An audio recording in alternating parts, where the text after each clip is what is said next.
Hi guys, welcome back to my channel. Today guys, I want to talk about my experience with helps in my house. Some people told me that they want to hear my experience, I should talk about it, and okay, yeah, I felt like it's a very funny story and I should just share it, and you guys are just going to laugh at me and all my experiences. If you're interested in this kind of video, just sit back and come and hear gist. If you people know what I've been through, I like, it's so funny, so please guys, just sit back, relax and enjoy this my video. So guys, first of all, where do I start? When I was pregnant with my first baby, I didn't have anybody living with me. I was just like, oh, I'm just pregnant, so I didn't need anybody. But after I had my baby, I was just like, okay, now I need someone. And it wasn't easy to find anyone. No. It's not easy. And then you know how you hear stories about agents. So I'm not an agent person.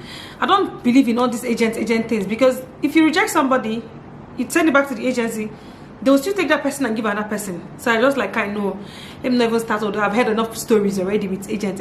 I was looking for everywhere. I told everyone that please help me find someone, please. So finally my seller helped me to, you know, organize one person like that. She found someone that brought a girl to my house. And if you see this girl, low cut, so quiet, hey, I was just like, hey, thank God, I don't jam better person. You know, she was so calm. And she was small too, so I was just like, okay, this is going to work. She now told me that she wants to stay here, then she wants to start schooling. So I told her, yeah, I can do that. You know, 1 year at home, then next year you start. So that was just like agreement. After 1 year, she'll start school. So that's how. And I started noticing this girl with her small characters. I was like, what is happening? Sometimes she just behave like someone that is possessed. But I'll just be like, maybe it's just me. After all, this girl is just how old, but I think she was 16 then. Let me just still, you know, try to control her and, you know, just see how the thing will play out. So one day I had cameras in my house. So one day I was in my room and I heard my daughter, she fell. Like I just heard one boom and then a loud cry. So me and my mother were in the room. We came out to like, what happened? She said nothing. There was this small what's it called, rug that was in her parlor. So she now said that that Chidema was walking small and she fell, and she just fell just small. Not that, no, this falling sounded like boom boom fall. That's how we checked the CCTV. And I saw that she fell like full back. She felt like it was heavy falling. But after that incident happened, you know, and I asked her, why did she have to lie about the way Chidema fell? She was just like that that she didn't know, she didn't see well. I said, look, okay, no problem, I believe that. So one day this girl met me. I was just in my room quietly. She stayed with me for like 8 to 9 months. She didn't stop to a year. She met me and told me that, auntie, there's something I want to tell you. And I said, what is it? She said that she's possessed, that she's an obanje, that she's in a cult, that they don't know to, like, they're in a cult, and that her mission in my house is to wound my daughter. I said, almost the sleep that was worrying me just left me. I stood up. I said, okay, I calmed down. I didn't shout, shout, okay, when they came to wound my daughter. First of all, okay, my daughter was already lying beside me. So she now told me that that they sent her to come and wound me, but because I'm a nice person, that she has not been having the mind that fall that she did that time, that they're the ones that sent her to do it, and that if I can remember one day that she fell again in the room, and I think sometimes, I can't remember how the whole falling happened, but so it was still from the camera that we saw what happened. And she now started crying that was by mistake. That they told me that everything was very intentional, that's what they told her to do. I said, and I told her, okay, that the next day we're gonna see my mother-in-law. So the next day we saw my mother-in-law, and everything. After everything, they've, you know, just finished talking to her, and just to hear, because I wanted other people to hear. Let not be as if I'm accusing this girl of something she did not say. She said everything again to them. She's possessed, she's this, she's that. And I called the person that brought her out. And I called them and said, look, see what your daughter is saying. And the girl said that she has been like that, and her mom knew about it, and they've sent her for deliverance. But her mom said that she's fine now, and then brought her to my house. I called the mom. The mom said, but they've delivered her now, that she's fine now. Nothing else is wrong with her, she's fine. I said, she's fine. Simba, it's not in my house that people come and start doing she's fine or she's not fine. I don't have energy to start carrying someone from one prayer house to the other. And I told the mother that she please just come and carry her like that. You know, that I can't take it, I can't. The mom came and down took her. Before, I can imagine before the mom came, if you see, I was just, everywhere I'm going with, anywhere I'm going with her. I was so scared. But that's the other one left. So I told my mom, I was like, "Hi, mommy, please help me find somebody. I'm looking for somebody. Like, this one just left. I need another person." She was like, "Okay, fine, that she'll help me. That there's this church she will go to. That good people are there. She'll bring one person from the church. There are people that don't come there, they will volunteer." And I told her, "Beg, I don't mind. Just help me find. If it's church person, that maybe it's the church person that will work for me. Since this other person did not work." That's how I find out. My mom now told me, "Okay, there's this person that she saw, but the person will only come and stay for 3 weeks until she finds the permanent person for me." And I told her, "No problem." That's how this one came to my house. She only stayed for 3 weeks, and that 3 weeks she was in the house. It was fine, good. We didn't have any kwanta. The only thing was that the girl was a thief. For that 3 weeks, she stole money. She did this, but I didn't know she was the one then till later on. That's another story. So, anyways, bottom line is after 3 weeks she stayed and she left. Then the permanent one, the supposed permanent one, now came. I saw her. She was looking older than me. I asked her how old she was then. She told me she was 22. But like, this girl was looking older than me. Me, I didn't deep down that this girl was very much older than me. But I said, and I said, "Top." Even if I question her from that to tomorrow, this girl still lie. You know, they like lying. Their age, they'll come and lie. So I said, "No problem." That's how we were. She stayed in my house for 2 weeks. And normally when they come, I do all those tests. Go thing. I do it. I don't even joke. I do all these things. I don't know what happened this time. This girl, the spirit she came with was so strong that when she came, I kept on procrastinating. Okay, I'll take her next week. I just told her for the meantime, don't worry about anything for my baby. I'll be doing it, but until we do your test, you know, she can just stay and watch her hand. But I was just like, I don't know what kept on pushing me to do that test. I did not do the test. So one day, I was just in my room. This girl met me that she wants to go home. That her grandmother died. I said, "Your grandmother died?" She said, "Yes, that she needs to go for burial." And I called my mom. I said, "Mommy, usually that you brought someone that she said her grandmother died." My mother said she did not hear about grandmother dying. No. That's why my mom asked. They said her grandmother did not die anything. So, and I went back and told her that, "You know what? You just came barely 2 weeks. You can't be going home now. Tell me you're going for burial." I didn't want to tell her that my mom already told me there was no burial. I didn't want her to start feeling uncomfortable. Just 2 weeks. And I told her that, "You know what? You can't just start going back home. Just 2 weeks. Don't worry." And I asked her, "Is the burial this week? This week?"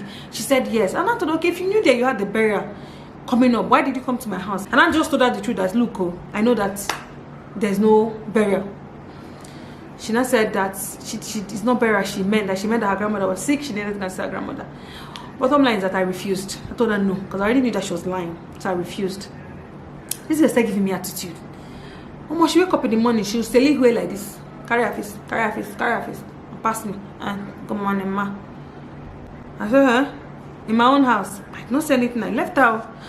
Good thing is that nobody that comes to my house, nobody cooks for me. How as they do, maybe cooking me for them and the children. But anyways, and then this girl see me in the afternoon, carry face. Mercy, come and clean this parlor. She carry face, she carry her body like this. So and I called her and I told her, "Look, Nne, this attitude, I hate people that like carrying face. I don't know, the thing bites me. I don't like when you're in my house and you're carrying face. That carrying face can annoy me, because why on earth should you be carrying face? What happened? Like, what's the reason you're carrying face?" So I don't like when people carry face. I don't like when people carry face because I don't carry face like that. I don't do it. So don't do it in my house. So I told her that I don't like it. That I love when I see people smiling, when you're always happy. I love that. That thing gives me joy, you know. And I told her, "Look, if this is the grandmother's burial, that she should go. That in fact, when she goes, she shouldn't come back." That's how I put it. She now said, "No problem." That night, this girl met me. I was still in my room. Always in this my room. This girl met me and told me that there's something she needs to do. Okay, then I was already pregnant with I was already pregnant then when this girl came. She now met me and told me that there's something she wants to tell me. They always have something to tell me. I don't mind, they always have something to tell me. Before she met me, one day she came here and told me that she's not feeling fine. I should buy ampy clocks for her. I was not like, she said I should buy 1 tablet. And I told her that, "What do I do with 1 tablet? I'm going to buy you a complete dose. You can't just take 1 tablet for antibiotics. You have to take complete dose." So I bought 7 days dose for her. Innocently, I bought 7 days dose for her. So anyways, when she now met me, that she wanted to tell me something, and I told her, "Okay, what's the problem?" She now said that she knows I'm a very nice person, so I will understand, and that she's pregnant. That she thinks she's pregnant. I said, "You think or you know you're pregnant?" She said that she thinks that she's pregnant. I said, okay. I was very calm. I was very calm. I said, "Okay, you know what? I have pregnancy test with me." I just opened my drawer. I brought out 1 pregnancy test. I told her, "I go and pee on the stick and let's see what the results will be." That's how this girl came out, the thing was positive. And I told her that, okay, what is now the problem? She now said, and that ampiclox she told me to buy, she wanted to use it and remove the baby in my house. She wanted to use the ampiclox that's for abortion. She wanted to use it to do abortion. That they told her. I said, who told you? She said she used to work in one salon like that. And they told her that if she should take it, that the baby, it helps with abortion. I said, really? I told her in my house. She then said, yes, but why she met me, the reason she even met me is that, please, that she wants me to help her take her to a hospital where they remove the baby for her. And I looked at this girl, I said, Messi, look at me. Oh. I'm pregnant, heavily pregnant, with a baby inside. And then you want me to take you to somewhere you remove that baby. She now said, yeah, that she sees that I'm a very understanding person, that I'm going to help her. I said, really? As I said, you know what? And I told her that I can't. But and I asked her, what of the person that pregnanted you? She now said that he's from one place like that they can't marry her. People cannot marry from that place. And I said, your people cannot marry from that place, but they knock person from that place, like without just the knock person from that place. Like, I said, you have mind though. You cannot marry from there, but you can knock. And I told her, look, you just have to do something about it, because I'm not going to help you. I'm not going to help you. I can't help you. I told her, look, the best thing I can do for you is start up something for you. And I asked her, what do you want to do? She said she wants to be selling crayfish. I told her, okay, you can't have this baby in my house. Go back to the village.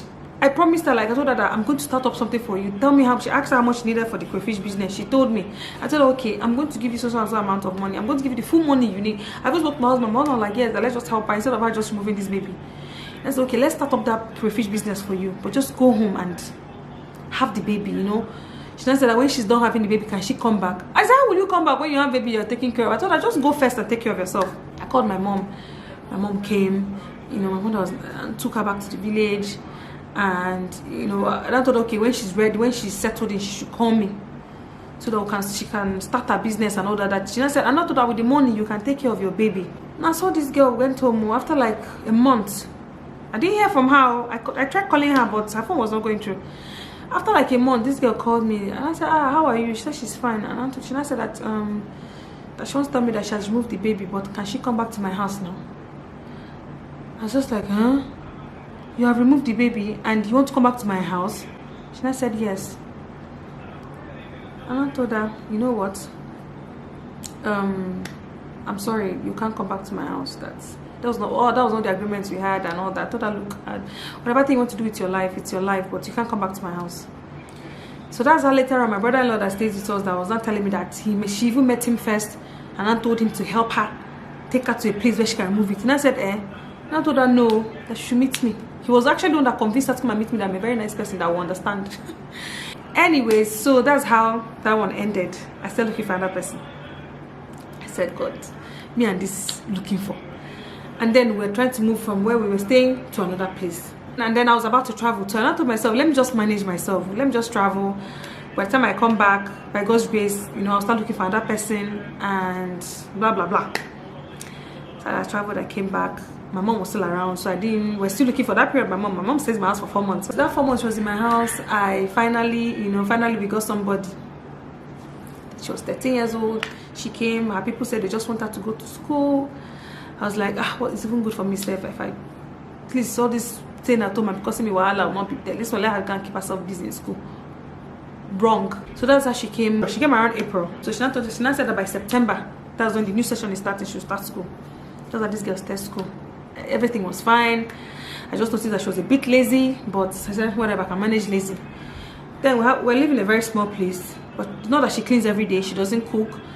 You have a washing machine that is doing a lot of things for you. So at the end of the day, I didn't put my mind into it. Even then, lots of people were telling me, you're giving this girl room to be lazy. As in, you're giving her that room, you're giving her the space, you know, you have to buckle up, you have told her, beg, she's going to school. When she comes back from school, she's tired now. I drop her off school, I pick her up from school, I prepare her lunch she's going to school with. I practically do everything. Because I was like, 13 years old, I do everything. And anyways, this girl stayed with me for 3 years. This girl came to my house with hepatitis B. She came to my house with chronic toothache. When I mean toothache, we didn't know about the toothache till after like a year. She stayed in my house. She came with hepatitis B. We were supposed to send her back. I was like, hey God, what will I do? I called my mother-in-law. I told my mother-in-law, look at this girl. that she has hepatitis. My mother and aunt told me that. And I told her that I don't know, I'm confused, I don't know what to do. She now told me that don't send her back home. That let's treat her. Let's, you know, take her to the hospital and just see how we can help her. That even if you send her back home, nice, that's what she should do and die. She said that please, let's not send her. Let's just, you know, highest, let all of us go and take our immunization, hepatitis immunization. So we all, because of how we all got tested, everybody was negative. We took our full vaccine. This girl stayed back, and you know, my daughter with her speech delay. So she was beating my daughter, but there was sometimes she would try very hard to express herself, and then every time she starts crying, and then the girl come and tell me that, you know her now, I didn't do anything to her. Then I'll believe. But as God will have it, my son started growing up, and then he started talking, and then he was now the one always telling me, hey, this person beat me, this person beat me. And then if I ask her, she'll not say, but you know how CJ is, the same story. I was like, no, this thing can't be. It can't be that these people are just lying. One day, their cousins came around, and the same thing happened. My son ran out of the room shouting, he's back, he's back. And I asked him what happened. I said that she hit him with remote control. I went back and asked her, she still denied it. But their cousin that was around narrated the story the way it happened, and yes, you can see that she beat him. I should caution her that don't beat this way. This girl started crying. Do you know, one day my mom came and looked at her and told me that this girl is a wicked person, that this girl will deal with me. And that, and if me, I was even defending the girl. I said, Mom, don't talk like that, don't talk like that. My mom told me that don't worry, that one day I'll see what she has seen. Or she saw this girl act, and then it's only when I'm not around she acts that way. The day this girl left my house, we didn't plan she was leaving my house. We did not even plan it one bit. One day I entered the room, I saw her, like she just toned, you know, this big Vaseline, those big blue seal, the big one. Like I was entering, that's when she was toning my daughter with the Vaseline. I was just like, really? And I asked her, I was like, why did you do that? She told me that it's by mistake. She was aiming the table behind my daughter. The thing hit her head though. I don't know what the spirit that just entered me. I said, okay, no problem. I don't know. That girl had a strong spirit that was holding me. These people, they keep having strong spirits holding me. And I said, no problem. I was angry. I scolded her. They've called me in school before. Her school, her school, right on the taking. They caught her with 8,000 naira. If you hear this girl lied about this money, that is her friend's money, blah blah blah. That's they just want me to come to school. And I told her that, why would your friend bring 8,000 naira to school? She was like, she does not know. She does not know why her friend will bring 8,000 naira to school. That's why I went and found out that was her money. I said, okay now. I signed the undertaking. I had to even tell them that me give them the money. When I wanted to expel her, and I asked her, where did you get this money from? This girl still lying. Anyways, the day she left my house, I just woke up one day. I noticed she has been giving me attitude, but I was still taking it because you know how you always feel like, oh, if this person should go now, what will you do? Where will you start looking for another person? So I was just managing her. But that day, I was just in the parlor. Something just told me, go and check up on this girl. What she's doing. That's how I went, and I saw her. She was pressing phone. This phone she was pressing is the phone that she told me that we're looking for. It's one of the small phones I bought for the house. But when that one got missing, and I bought another small phone. So what I do for her is that anytime she wants to call her people, I'll just put credit inside. She'll call, because I used to put credit inside before. Overnight, the credit will finish. She'll not tell me that my children were playing the phone, so that's how they finished the credit. So I stopped putting credit inside. I told her, anytime you want to call your people, come, let me put credit for you, then you call them. So that day I just went, I saw her pressing that first phone, but with a different SIM card. And I just took the phone. And I asked her, where did you get? I thought this phone was missing. And I thought, okay, the SIM card inside. Whose SIM card? Where did you get SIM card from? She said it's her brother that gave her. I called her brother immediately. Did you give so-and-so person any SIM card? And I said, no, that's one of his SIM cards has been missing. The last time, there was one time she was supposed to go save. I made up her mind she was going to go. She went to stay in her brother's house for like 2 days. And I just told her to just come back. So the brother said that time that his SIM card is still missing, so that he gets that that's the SIM card. I checked, and I told him like, how much did you have in the credit SIM card? He said he didn't have any money on the SIM card. When I checked that SIM card had almost 5,000 naira credit inside. And I told her that, you know what, I'm going to break this SIM card, because obviously you need to call people that I don't know. This girl started telling me that no, I cannot try it. I cannot break that SIM card. I should take my phone and give her back her SIM card. I said, my cousin was around then. I was like, like, see me, you're talking to like that. She said, auntie, please, just give back my SIM card. Take your phone, just give back my SIM card. My cousin was around and told her that, look, stop talking to your auntie like that. You know that I can slap you. She said, come and slap me now. Come and slap me. That's when my husband just came and was like, no. And I told me, call her brother immediately. Her brother should come. That's how this girl was following me. This girl was almost fighting me, following me up and down. Auntie, my SIM card. Auntie, my SIM card. So that's how I now you know. And I told her that no, I was not going to give her SIM card. I called her brother came, and you know, she was not very remorseful about anything. She kind of rubbish she was saying. She even insulted my brother-in-law. Bottom line is that her brother came and I carried her, and when she was not going, I told her she was not going to go with all the clothes. This girl came to my house with small Ghana must go, but when she was going, I'm not exaggerating this, her box, she couldn't carry it alone. It was too heavy for her. So I now told her she's not going with that box. She's going to go with every single thing she came with. And she was not there crying, please, my clothes. This girl was in JS3. She wasn't thinking about her certificate. She was not thinking about anything. The only thing she was thinking about was clothes. I took the box and I told her, she please go. My husband and I came back and told me that please just give her. What will I do? I said, I'll keep it when the next person comes. I'll give it to the next person. But I know that she was give her, let her carry her wahala and go. And I sent Stephen to take the box back to her at night. That was Stephen said when she saw the box, she was so happy. It's like, you're thinking about your clothes. Her certificate is still in school. She didn't think about all those things. Anyway, so that's how that one went. And I don't even want to start mentioning amount of money we spent treating her hepatitis. A toothache she came with, it was not even funny. But people are there at times, no matter how nice you are to somebody, you know, go change who they are. Like, they'll still be who they are. If you like, cut yourself, bleed for them. Whoever they are is who they're going to be. You might not catch somebody they're not even nice to. That person will not be the one that is nice to you. Anyways, that's how she left. And I didn't find someone for a long time. My cousin was around, she helped me out. And finally I found one person. No, two people that were supposed to come. Two agents, all these agent things. But they kind of lied. Before they even came, they already started lying. The first person blew her first lie. Told her, told this person, no, you know what, stay back, I don't want. The second person too, I tried, and that one too lied. Correct lie that you know that this was lying. I said, you still lying before you came. And I told them, no, you know what, I don't want. So another person came that stayed for like 2 months. The same story. It didn't work out, and I felt so betrayed. See, I paid house rent for this girl, just for her. I paid house rent for her people that were staying in Enugu State, and someone I really trusted, and I felt so bad the way it ended. And this someone that if Bibi she wake up at night now that Bibi wants to eat, Bibi will be crying. She will ignore her till she sleeps back. You know, I had a camera in the room, but it's like they didn't even know the camera was working, because they got these cameras that will not show light.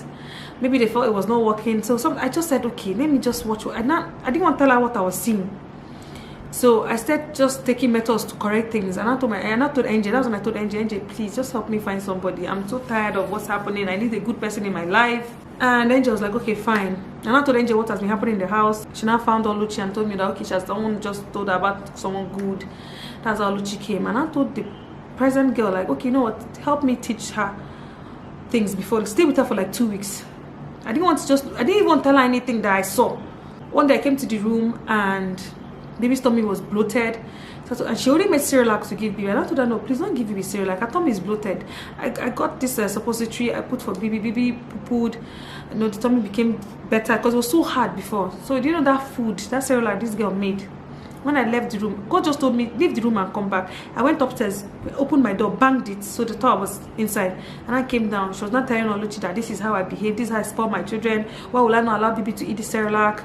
That this is the kind of thing Oluchi will be seeing, you know, that if Baby should wake up at night and come and tell her, start crying, that she will not even listen to Baby. She will not even listen to Baby. That she knows now that she will not do it. Oh God, that thing broke my heart.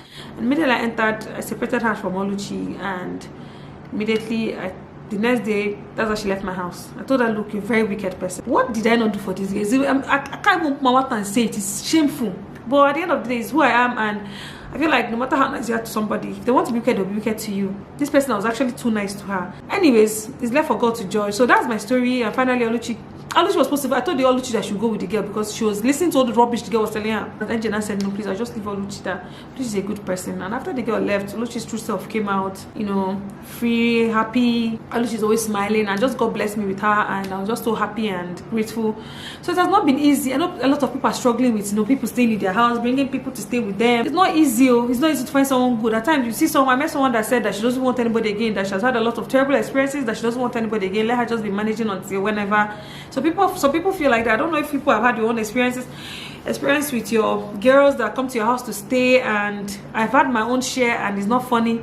And I know Oluchi will soon be going, so I know that very soon I'm going to start hunting. It's not going to be easy for me, but I still pray that God will please just send me a good person, because I don't want stress. I really don't want stress.